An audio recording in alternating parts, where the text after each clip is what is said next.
हाँ जी 11th class. एक और प्रैक्टिस पेपर डिस्कस करना शुरू किया था बेटा मैंने आप लोगों से लास्ट क्लास में।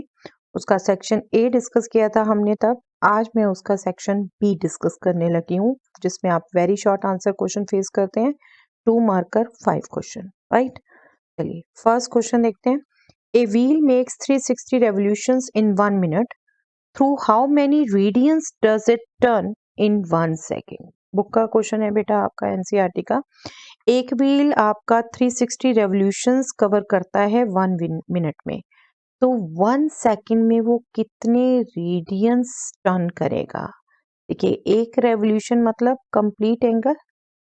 अब कंप्लीट एंगल में वो कितने रेडियंस कवर करता है, 2 पाई। तो 360 रेवोल्यूशंस कवर करता है 1 मिनट में। 1 मिनट में 360 revolutions, that means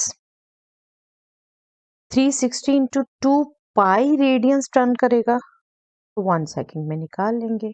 1 minute is equal to 60 second, उसको यूज करके हम कैलकुलेट कर लेंगे, राइट। चलिए देखते हैं। A wheel makes 360 revolutions in 1 minute. Therefore, radians turn in 1 minute is equal to 360 into 2 pi. Okay, 10 ये 1 मिनट में था, आप 1 सेकंड में निकालना चाहते हैं तो सिंपली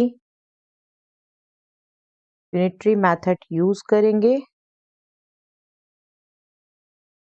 60 सेकंड में एक तरीके से इतने आपके टर्न्स लेता है वो रेडियंस, तो आपको 1 सेकंड में निकालना है तो आपको 60 से डिवाइड करना होगा, because 1 minute is equal to 60 second. और ये भी पहले भी हमारा ये क्यों आया था, 1 revolution means 2 pi radiance. Okay, simple आपकी अंडरस्टैंडिंग इन नंबर्स की। 60 से 360 कैंसिल होगा 6, तो 12 पाई रेडियंस एक तरीके से टर्न लेगा। Okay, simple question. Prove that sine of 4a is 4 sin a cos cube a minus 4 cos a sin cube a। Sine 4a इसको इक्वल करना है बेटा। अब साइन 4a आप एक्सप्रेशन देखिए, कॉस क्यूब ए भी यूज हुआ है, साइन क्यूब ए भी यूज हुआ है, तो हम इसे सिंपली साइन 3a प्लस ए लिख सकते हैं बेटा। साइन ए प्लस बी का फॉर्मूला, साइन ए प्लस बी का फॉर्मूला क्या होता है, sign A cos B plus cos A sine B. तो यहाँ ए की जगह है 3a और बी की जगह है a, तो बस यूज कर लें। This will be sine 3a into cos A plus cos 3a into sine A. I hope आपको बेटा साइन 3a कॉस 3a के फॉर्मूले याद हैं, उनको याद रखिए बेटा अच्छे से। साइन 3a 3 साइन ए माइनस 4 साइन क्यूब ए, इसका फॉर्मूला आपने पुट कर दिया, इंटू कॉस ए है वो नेक्स्ट स्टेप में करेंगे, प्लस कॉस 3a का formula 4 cos cube A minus 3 cos A. Sign 3a में साइन ए ही यूज होता है, कॉस 3 में कॉस ए ही यूज होता है, ये ध्यान रखिए। और कोई भी एक को ध्यान रख लीजिए, जैसे भी आपकी ट्रिक है याद रखने की। साइन 3a को जैसे मैं जनरली याद रखती हूँ, 3 साइन ए से स्टार्ट होगा तो दूसरा इससे अपोजिट से स्टार्ट होगा। एक्सप्रेशन सिमिलर टाइप के हैं, आपको ऑब्जर्व रखें, ठीक है। चलिए अब ये ब्रैकेट ओपन कर देते हैं, कॉस ए इन दोनों से मल्टीप्लाई होगा तो ये हो गया 3 sign A cos A minus 4 sine cube A into cos A. Okay, और इधर ये भी ब्रैकेट खोला, साइन ए से मल्टीप्लाई किया तो 4 cos cube A into sine A minus 3 cos A into sine A. Sine ए को कॉस ए से करें या कॉस ए को साइन ए से करें, बात सेम बेटा। ये सेम एक्सप्रेशन है first and last, sine A cos A sine A 3 और साइन अपोजिट है तो ये कट गए, सिर्फ रह गई हमारी दो टर्म्स। और बिल्कुल देखिए ये जो सेकंड वाली टर्म है ये फर्स्ट एक्सप्रेशन दे रही है और ये वाली टर्म हमारी सेकेंड एक्सप्रेशन दे रही है। तो हम ऑर्डर तो चेंज कर ही सकते हैं, ए प्लस बी लिखे या बी प्लस ए लिखे कोई फर्क नहीं है। आप इसको बिल्कुल 4 साइन ए कॉस क्यूब ए जैसे वो मांग रहे हैं लिख सकते हैं, -4 इसको भी हम कॉस ए पहले लिख सकते हैं साइन क्यूब। यही प्रूव करने को कहा था और सिंपली प्रूव हो गया। और I think sine of A plus B ये फॉर्मूला तो सबको याद रहता है। हाँ, साइन 3a का याद नहीं है बेटा तो याद कर लीजिए, कॉस 3a का याद कर लीजिए। यस, इसके ऑप्शन में क्वेश्चन है बेटा find the value of tangent pi by 8। Tangent pi by 8 की वैल्यू आपसे पूछी है बेटा। आपको मैंने हाफ एंगल फॉर्मूले बता रखे हैं बेटा, अगर हम उसको यूज करें तो ये होगा टेंजेंट पाई बाय 4 का half, right. Half of pi by 4 लिख सकती हूँ ना मैं पाई बाय 8 को।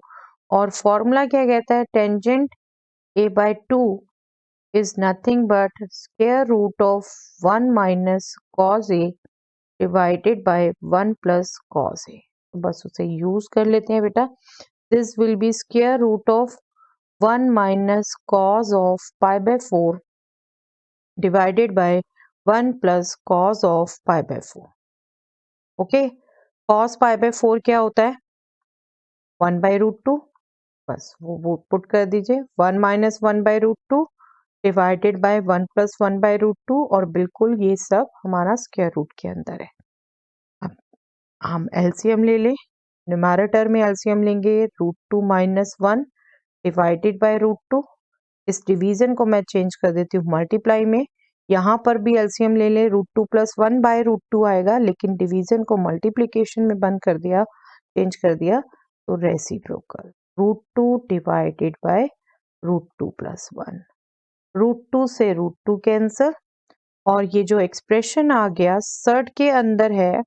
अब सर्ड हटाने के लिए हम यहाँ क्या करेंगे बेटा, रैशनलाइजेशन, लेकिन सर्ड के अंदर वाले एक्सप्रेशन को ही अभी आप अलग से करेंगे। रूट 2 माइनस 1 जो नीचे डेनोमिनेटर में है रूट 2 प्लस 1 उसका कंजुगेट रूट 2 माइनस 1 उससे करेंगे हम, तो ये हमारा क्या आ जाएगा बेटे, न्यूमैरेटर में आ गया root 2 minus 1 whole square, denominator में आपने a plus B into A minus B ये फॉर्मूला यूज किया तो a square minus B square and square root of this है। अब देखिए आप इस स्क्वायर रूट को सेपरेट कर दें क्योंकि न्यूमैरेटर में तो होल स्क्वायर बन रहा है, आप इसको सीधा बेस लिख सकते हैं। डेनोमिनेटर में क्या हो रहा है, रूट 2 स्क्वायर मतलब 2, 1 स्क्वायर मतलब 1, न्यूमैरेटर में आ गया रूट 2 माइनस 1, डेनोमिनेटर में आ गया square root of 1 which is definitely 1। तो आपका आंसर हो गया स्क्वायर रूट 2 माइनस 1। ओके, हाँ एक चीज होती है बेटा, आप यहाँ पर प्लस माइनस दोनों साइन लेकर भी चल सकते हैं और बिल्कुल एंगल पाई बाय 8 जो है वो फर्स्ट क्वाड्रेंट में है तो आप लास्ट में पॉजिटिव लिख रहे हैं, that is also okay.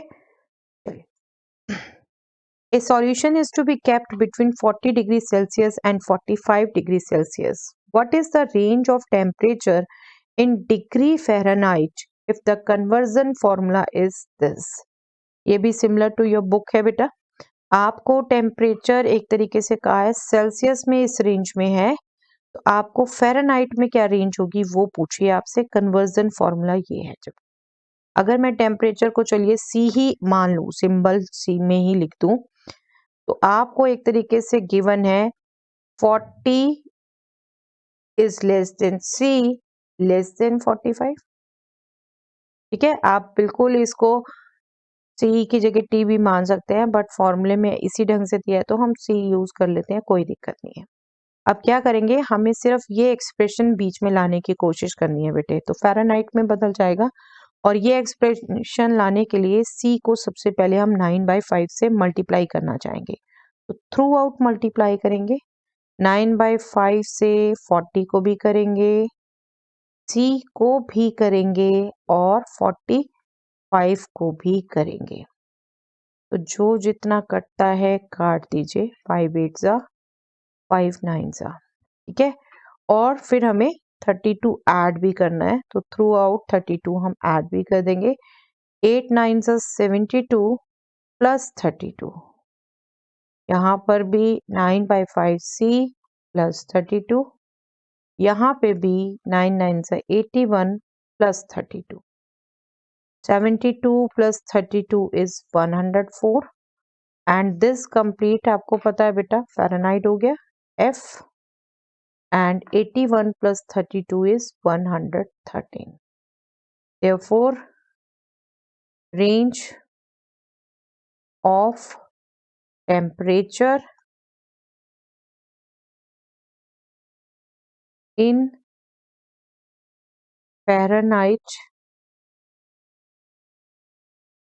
is 104 degree to 113 degree Fahrenheit, ठीक है। फ़ारेनहाइट आप लिख सकते हैं, यूनिट बिल्कुल साथ में। इजी टू डू बुक का क्वेश्चन था बेटा। 4 cards from a pack of 52 cards are drawn at random. Find the probability that all 4 cards are of same suit. इस टाइप का क्वेश्चन हम पहले भी डिस्कस कर चुके हैं बेटा। पॉज कर दीजिए, एक बार खुद करके देखिए, फिर यहाँ से कंपेयर करिएगा। प्रोबेबिलिटी आपकी एक्चुअली क्या होगी, मैं इसे चलिए रिक्वायर्ड प्रोबेबिलिटी लिख देती हूँ। Favourable cases upon total cases, right. अब टोटल केसेस तो सिंपली क्या आता है, 52 कार्ड्स में से 4 कार्ड सिलेक्ट हो रहे हैं, ठीक है, वो ड्रॉ किए जा रहे हैं, तो एक तरीके से सिलेक्शन हो रहा है। और आपसे कंडीशन क्या कही है, all 4 cards are of same suit, मतलब हमें नहीं पता कौन से सूट के, बट सेम सूट के हैं। तो बेटा एक सूट में से चारों कार्ड होने की प्रोबेबिलिटी क्या होगी, 13C4। एक सूट के कार्ड 13 होते हैं और आप इनमें से कोई भी एक हो सकता है, तो 13C4 प्लस 13C4 4 टाइम्स करोगे, this means we can write 4 into 13C4, ठीक है। एक सूट में से कार्ड 13C4 वे से हो सकता है, तो 4 सूट में से 4 इंटू 13C4, ओके। तो बस इसको सिंप्लीफाई कर दीजिए। चलिए एक बार कर ही देती हूँ मैं। दिस इज 4 इंटू 13C4 को आप सॉल्व करेंगे, 13 into 12 into 11 into 10 divided by 4 into 3 into 2 into 1। I hope आपको इसको सॉल्व करने का शॉर्टकट ध्यान है बेटा। जो हमारा ये आर है सफिक्स, उतने फैक्टर हम न्यूमैरेटर में 13 से स्टार्ट करके इस प्रीफिक्स से, और उतने ही फैक्टर 4 से स्टार्ट करके 1 तक। अब ऐसे डिवीजन में भी करना है, हमने 52 से स्टार्ट करना है, तो ये जो न्यूमैरेटर बनेगा वो हमारा बन जाएगा डेनोमिनेटर, क्योंकि डिवीजन को मल्टीप्लिकेशन में चेंज करेंगे तो रेसिप्रोकल।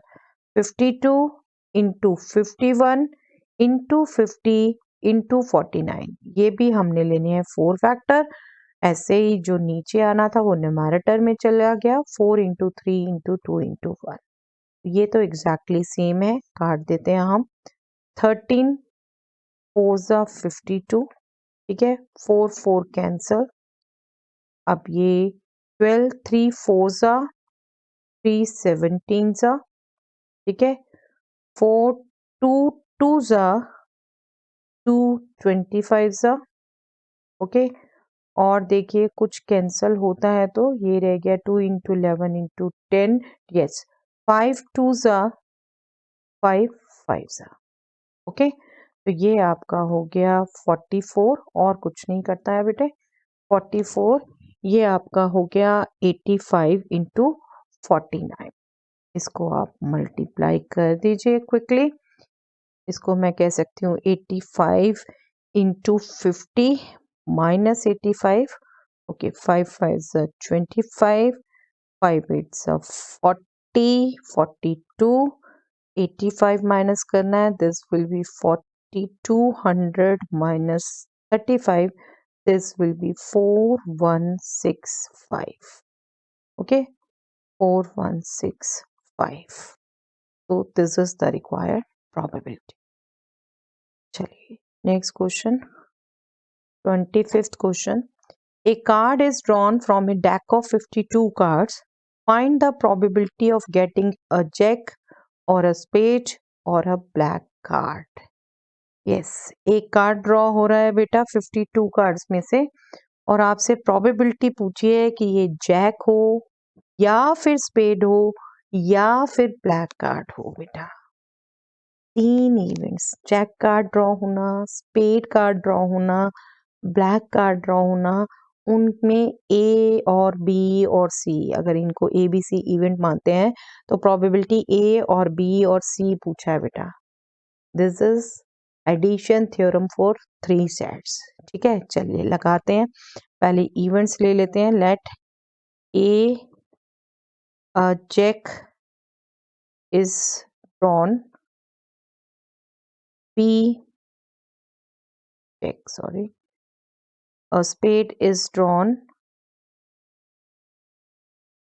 and C हम assume कर लेते हैं बेटा a black card is drawn. तो हमें जो probability निकालनी है वो A और B और C की निकालनी है। ठीक है, then required probability हमारी क्या हो गई?